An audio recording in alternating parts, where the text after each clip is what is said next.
10e et dernier exercice, trouve la valeur de x pour laquelle moins 3x moins 5 plus x plus 6 égale moins 5.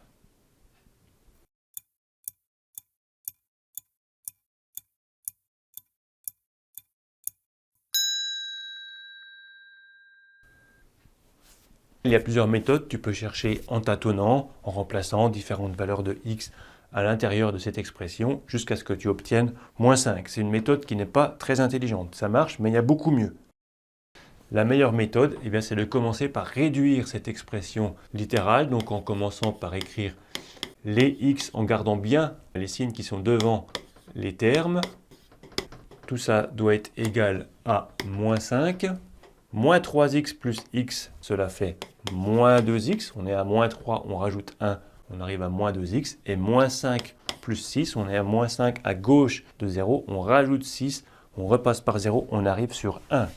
Donc moins 5 plus 6, c'est plus 1. Et moins 2x plus 1 doit être égal à moins 5. Cette fois, on peut peut-être y aller un petit peu en tâtonnant. On va essayer avec x égale 1, par exemple. Si x égale 1, on va obtenir moins 2 fois 1 plus 1. Ça fait combien? Moins 2 fois 1.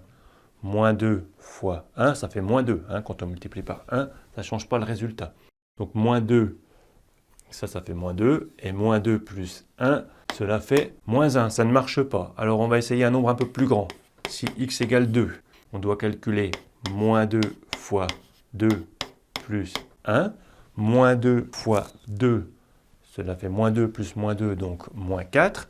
Moins 4 plus 1, moins 3. Ça ne marche pas, par contre, ça va certainement marcher pour le nombre suivant. Si x égale 3, on va calculer moins 2 fois 3 plus 1. 2 fois 3, 6, donc moins 2 fois 3, moins 6. Moins 6 plus 1 égale moins 5, et non pas moins 7. Plus 1, on revient vers 0. Moins 5, donc on a trouvé la valeur de x, ici, pour laquelle on avait l'expression littérale qui était égale à moins 5. Donc il fallait répondre x égale 3.